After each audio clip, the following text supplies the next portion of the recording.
Assalamualaikum warahmatullahi wabarakatuh. Alhamdulillahirabbil alamin.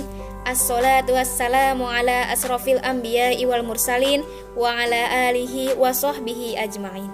Amma ba'du. Baiklah untuk kawan-kawanku semua, di sini kami dari kelompok 1. Di sini kami akan menyampaikan materi kami yang berjudul tentang observasi kultur sekolah. Di sini kami ada 3 anggota. Yang pertama ada Wahyuni, yang kedua Nevi Agustina, dan yang ketiga Auladina Asifa Al-Rahmah. Baiklah, untuk mempersingkat waktu, untuk pemateri pertama yang akan disampaikan oleh saudari kami yaitu Wahyuni. Kepada Wahyuni kami persilahkan. Baiklah, di sini saya akan menjelaskan pengertian observasi dan kultur sekolah. Yang pertama, pengertian observasi. Menurut Hana Jumhana, observasi merupakan sebuah metode ilmiah yang dijadikan sebagai metode dalam melakukan penelitian dalam sebuah studi di mana objek penelitian dalam pengumpulan datanya diambil dari sekolah, perguruan tinggi, instansi maupun lembaga lainnya. Sedangkan menurut Suharsi Mi Arikunto, observasi merupakan pengamatan langsung yang dilakukan oleh peneliti dalam suatu objek yang ada di lingkungan sekitar, baik yang telah berlangsung maupun yang sudah berjalan. Dalam Kamus Besar Bahasa Indonesia, pengertian kultural itu dapat diartikan sebagai pemikiran, adat istiadat, sesuatu yang sudah berkembang, sesuatu yang menjadi kebiasaan yang sukar diubah. Dalam pemakaian sehari-hari, orang biasanya mensinonimkan pengertian budaya dengan tradisi atau tradition. Dalam pengertian kultur sekolah, menurut Zamroni, konsep kultur dalam dunia pendidikan berasal dari kultur tempat kerja di dunia industri, yakni merupakan situasi yang akan memberikan landasan dan arahan untuk berlangsungnya suatu proses secara efektif dan efisien. Berdasarkan berbagai definisi tentang budaya, Zamroni merumuskan pengertian kultur sekolah sebagai pola nilai-nilai, norma-norma, sikap, ritual, mitos, dan kebiasaan-kebiasaan yang terbentuk dalam perjalanan panjang sekolah, di mana kultur sekolah tersebut dipegang bersama oleh kepala sekolah, guru, staf maupun siswa sebagai dasar mereka dalam memahami dan memecahkan berbagai persoalan yang muncul di sekolah. Yang kedua ialah elemen-elemen kultur sekolah. Menurut Hadley Berry mendeskripsikan unsur budaya sekolah dalam 2 kategori, yakni unsur yang kasat mata, visual, dan unsur yang tidak kasat mata. Yang pertama itu visi, misi, tujuan, dan sasaran, di mana visi merupakan landasan utama atau tujuan dari suatu rencana yang ingin dicapai, atau dalam arti merupakan sebuah cita-cita. Sedangkan misi itu merupakan cara atau langkah-langkah bagaimana untuk mencapai tujuan atau cara mencapai visi. Yang selanjutnya itu sasaran, yang mana merupakan tujuan organisasi yang dinyatakan secara lebih eksplisit. Selain diikuti ukuran waktu, juga dijelaskan cara mengukur ketercapaiannya. Yang kedua, kurikulum. Menurut Profesor Dr. Nasution, Prof.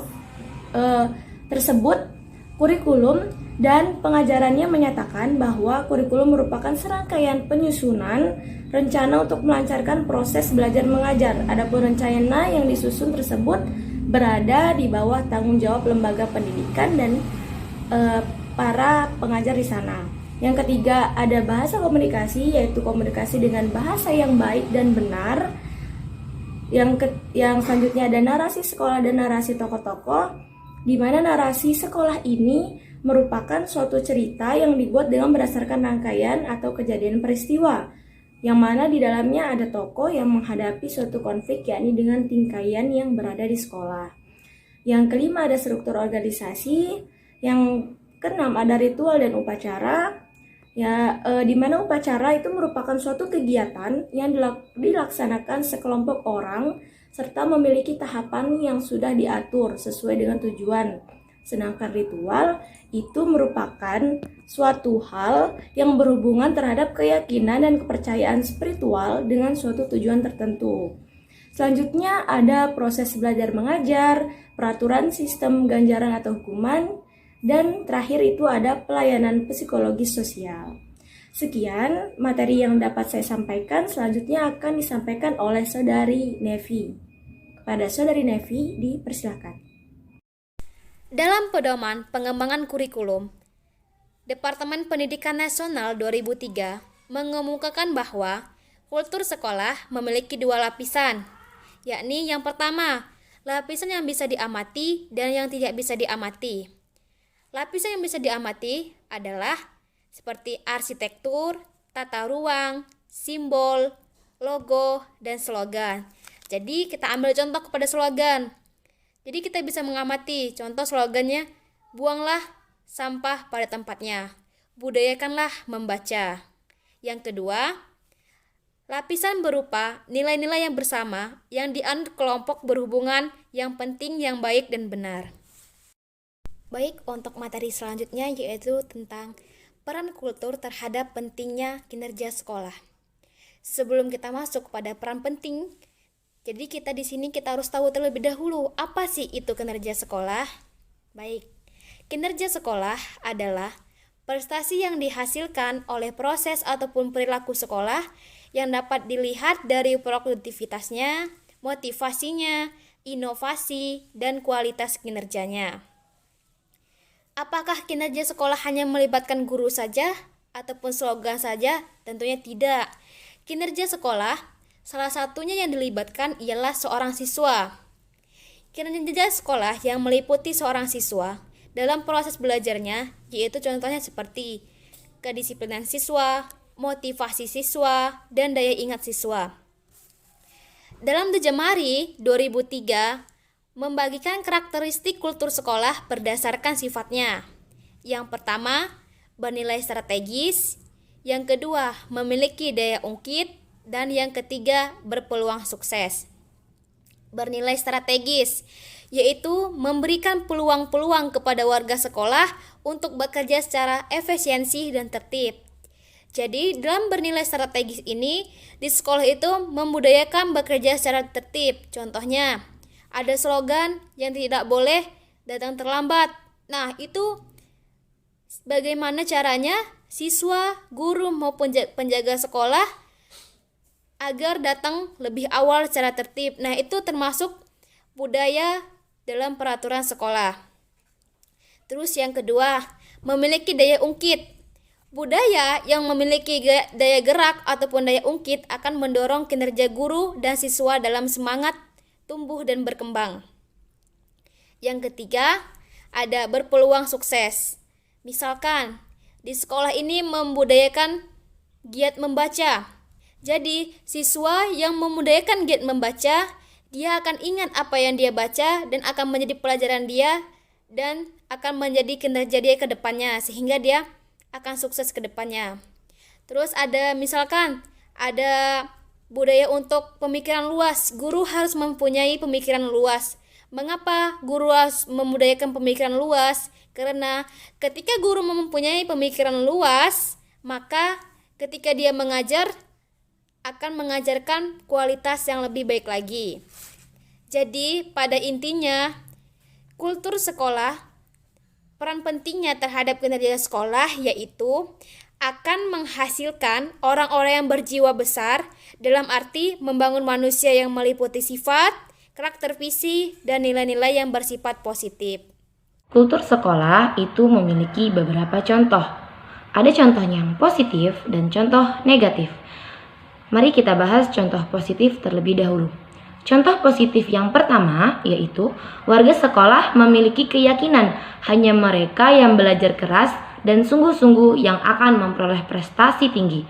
Yang kedua, memegang teguh bahwa prestasi dan proses mencapainya seperti dua sisi mata uang yang tidak dapat dipisahkan. Yang ketiga, menjunjung tinggi nilai-nilai religius, norma sosial, dan moral. Yang keempat, membangun jembatan antara visi, misi, dan aksi.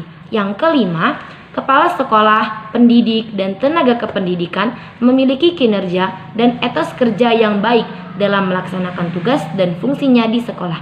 Yang keenam, kepala sekolah, pendidik, dan tenaga kependidikan memiliki spirit corp dan teamwork atau teman kerja yang tinggi. Yang ketujuh, komitmen seluruh warga sekolah baik kepala sekolah, pendidik, dan tenaga kependidikan untuk selalu belajar sepanjang hayat. Yang kedelapan, menghargai prestasi siswa. Yang kesembilan, memiliki simbol-simbol yang menekankan penghargaan dan sanksi sehingga mendorong pencapaian prestasi dan menghambat pelanggaran. Yang kesepuluh, yang terakhir, lingkungan sekolah itu harus bersih, rapi, sejuk, dan aman.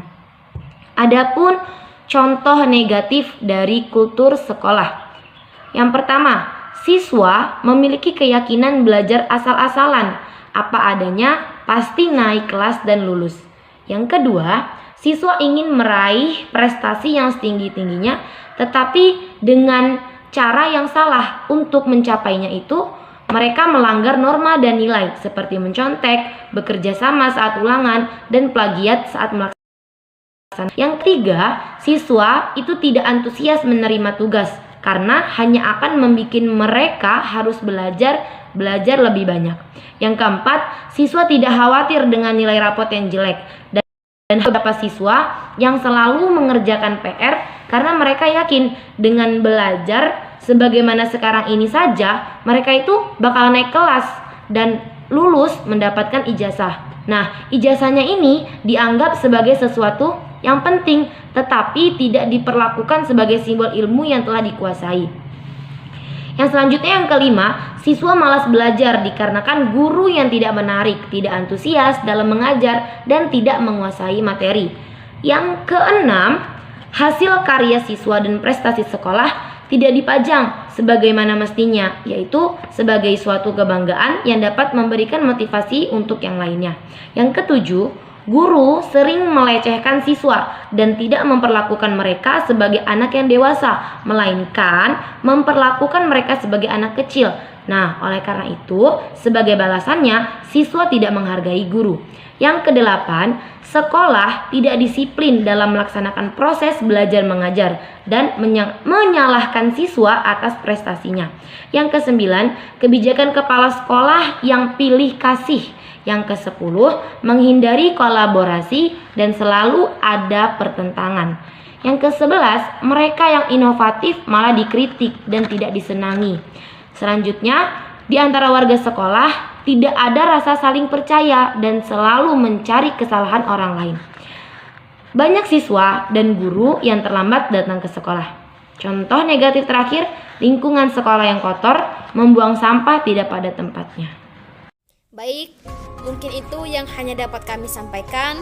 Kurang dan lebihnya kami mohon maaf, dan kepada Allah kami mohon ampun. Kami akhiri. Wassalamualaikum warahmatullahi wabarakatuh.